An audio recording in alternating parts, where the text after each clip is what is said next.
Hello, Alliance fans, and welcome on back to yet another episode of MCM Motor City Mania. I'm your host, David T. Pike, and as always, we're diving on in. My friends, I'm going to tell you this right now. This is not an episode I ever expected to make. Ever. Not in a million years did I ever expect to make an episode like this. And this is an episode where we're going to have a very, very serious conversation. And here's the reason why. I'm going to tell you this right now. If you haven't figured out what the conversation topic is just by the thumbnail image, I'll explain it to you. It was reported yesterday that head coach Dan Campbell had put his house up here in Detroit up for sale.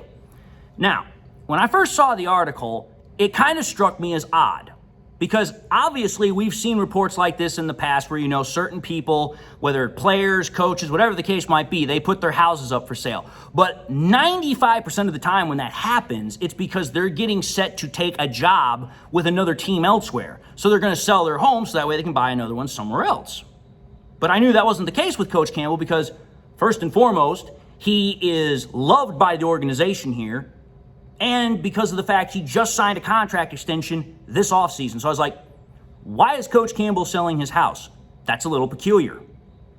The reason why Coach Campbell was selling his house absolutely disgusted me. It appalled me. And for those that don't know, though I find it highly unlikely you wouldn't at this point, the reason why Coach Campbell is selling his house is because after the game against the Bucks that we lost, some fans, don't know how many, don't care how many, found out where Coach Campbell lives. They found out his private residential address. Okay, I'm going to tell you this right now. I do not know how much I have to say this, but let's call it for what it is. This is screwed up on so many levels, and it is bad. This is bad from multiple perspectives. Because let's just take a look at this from every perspective that I possibly can. First and foremost, let's take a look at this, shall we, from the perspective of the Detroit Lions themselves.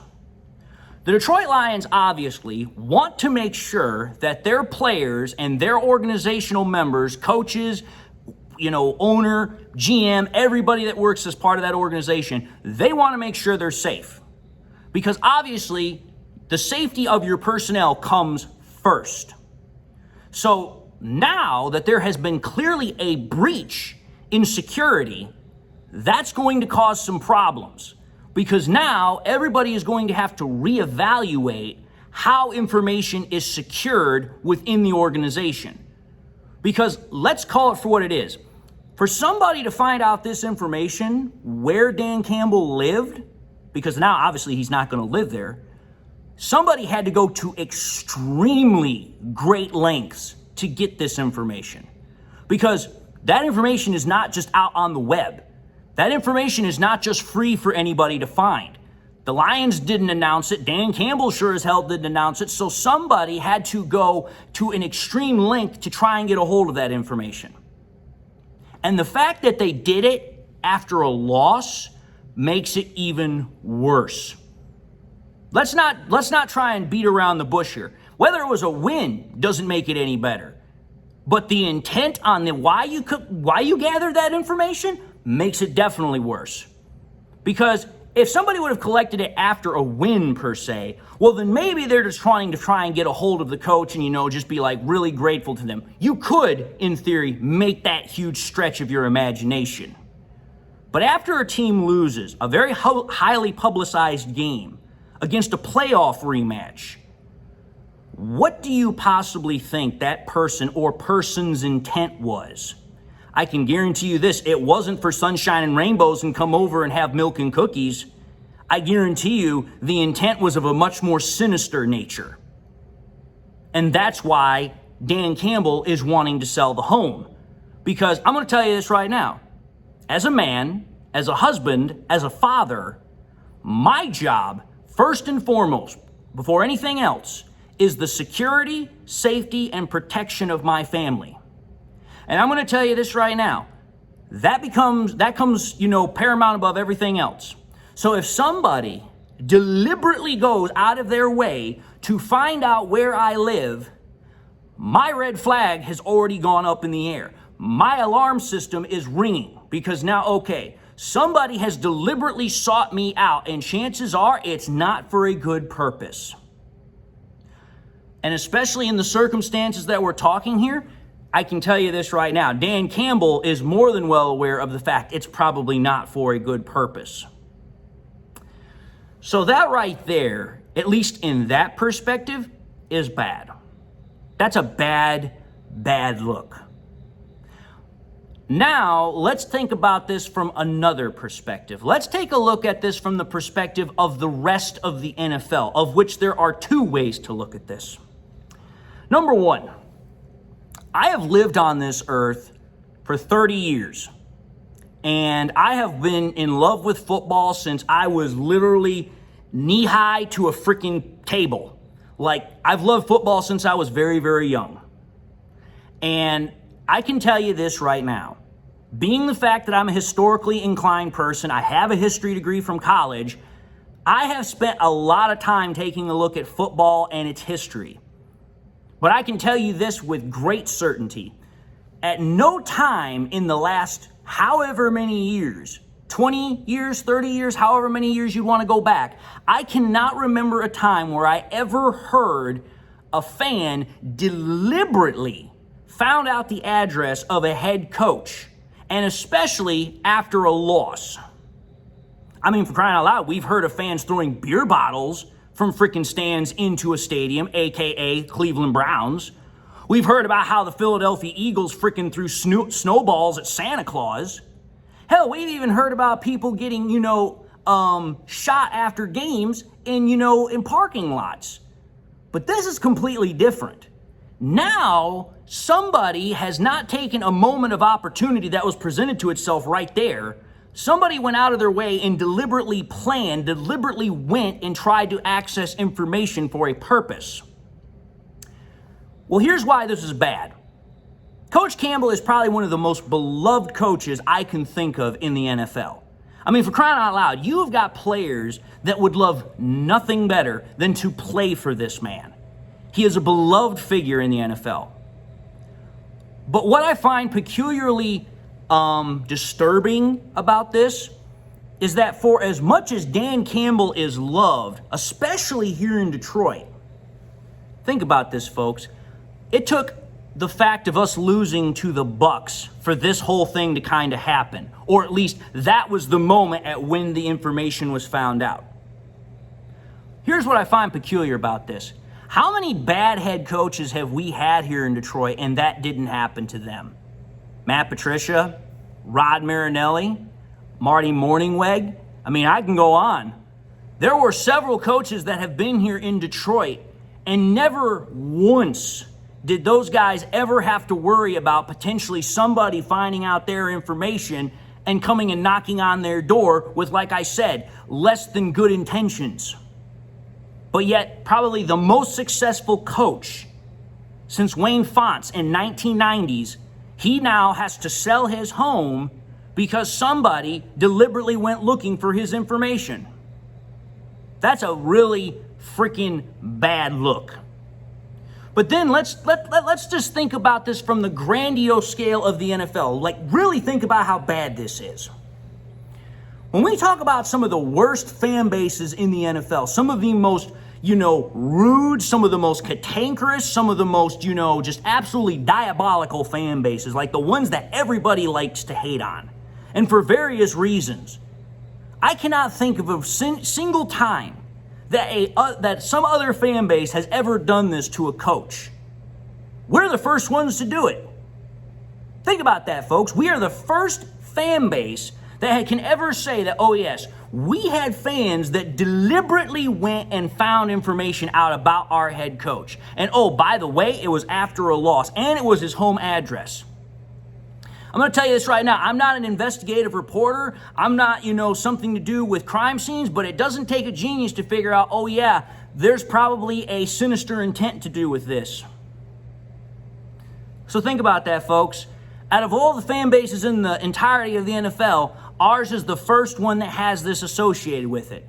And that's probably the one thing about this situation that I find most embarrassing. I literally do. Is that I don't care if it was one guy, one gal, or if it was a couple guys and gals. I don't really care because it doesn't matter. Because think about it. There's a reason why I have my title the way I do. Nobody is going to care if it was one fan or a handful of fans. All they're going to think about is Detroit Lions fans. That's all that's going to get connected with this kind of a story.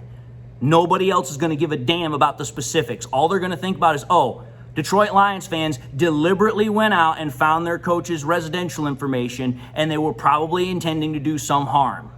That's all anybody's going to care about. That's all anybody's going to see. They're not going to care about the specifics because that's the way the world perceives things. That's how the news works. Instead of focusing on the minutia of the information, which actually is what is important, everybody goes for the big information. Everybody goes for what is, big, bold, and easy to digest. Nobody cares about the rest of that crap. And you want to know why that's embarrassing? Because now it means that anytime a Lions fan is talked to, somebody in the back of their head somewhere is going to have that thought on the back of their minds. Was that the person that potentially looked up the information about their head coach? Because again, we don't know where these people are. We just know they found out the information. Now, how Dan Campbell found that out, I don't know. Obviously, they're not going to release that either because there's probably an investigation going on. But my point of the matter is this. Now you have a situation where Lions fans are going to have this hovering cloud around them where they're now going to have this negative perception about them that 99.9% of the rest of the fan base did not earn, did not deserve. But it doesn't matter. That's why I'm saying what I'm saying here, folks. This is absolutely horrifying. It's downright atrocious. And the last thing I'm going to say about this, other than the fact of, it's an invasion of privacy, it is a, invasion of personal information, I'm going to tell you this right now. There's always been this saying, and I've heard it in movies, and perhaps you all have too. A man's home is his castle. That is where he is supposed to be safe. Okay, I've already talked about that too a little bit. But here's what I'm going to tell you. When I remember reading the article, they said that the home itself was valued at $4.5 million. It was in a good neighborhood. It was sitting on a good plot of land. Hey, sounds like it's in a very ideal situation for a family to be. Well, now, because somebody had to be this kind of a way, Dan Campbell has to sell said house, and he has to find another place to look to live. And oh, by the way, it's while Dan Campbell's trying to do his job as a head coach when we need him the most. Because it's at the beginning of the season. This is when you're typically going to have the most problems. This is when you're going to typically have the most things that need to be worked out. So let me just put this in perspective here. The person that decided to do this decided to do it after we lost a game, probably mad about the fact we lost the game because of what happened in the game, but rather, think about this, rather than allowing Coach Campbell to focus primarily on his job, now he has to distract himself partially with trying to make sure his family is safe by also finding another place to live. And I'm going to tell you this right now. It's not necessarily an easy thing just to up and move. Even if it's in the same city, it's not an easy thing. It takes money, it takes manpower, it takes time. And let me tell you something, being a head coach for an NFL football team, time is something you don't have a whole hell of a lot of. You got practices, you've got meetings, you've got stuff going on from dawn up until you go to bed at night. So think about it. Now, while he's trying to do all of that and getting us ready to go travel on the road, by the way, to Arizona, oh, that's a nice thought to think about. While I'm away out of town, all the way across the country, some loony bin who decided to find out my information is out there roaming the street. And, oh, that's right. Unless my wife and, whoever else that's in part of my family that lives in that house comes with me, I now have to wonder if they're going to be safe while I'm gone.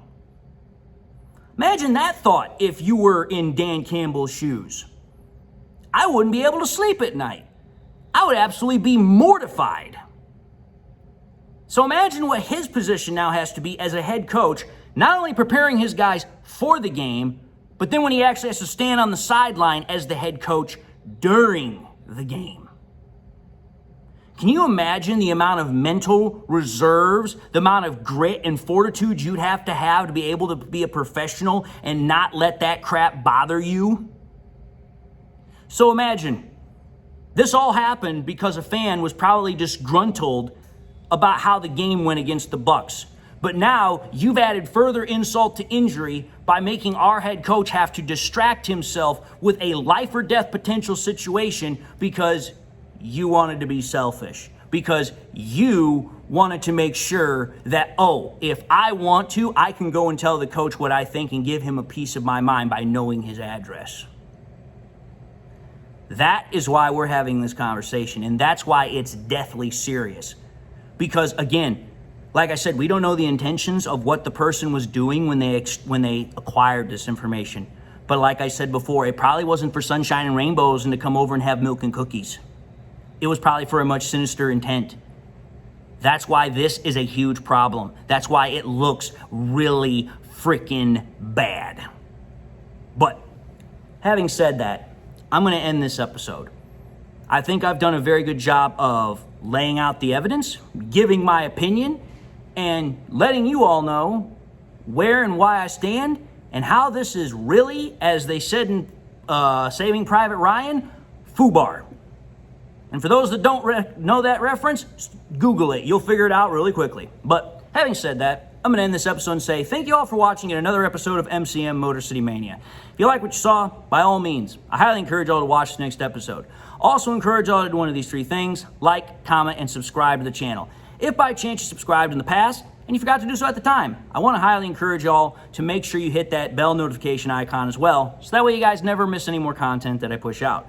Also want to encourage y'all to do I also want to encourage y'all please to share this content with your Lions friends and family members. Share here on YouTube, share it on Twitter, share it on Facebook, share it anywhere and everywhere you can with anybody and anybody you can. The more we can share it, the greater the channel grows and the greater the channel can spread. And with that being said, folks, I just want to thank you all for watching the content. Whether y'all have been a loyal subscriber for a long time or this is your first time viewing me, thank you all for giving me the view and thank you all for the time. And I also hope you all have a great day. I also hope you got something in your life that makes you happy, and makes everything worthwhile and gives you a smile. Now, with that being said, my friends, until the next time we meet, I just want to say, God bless, go Lions.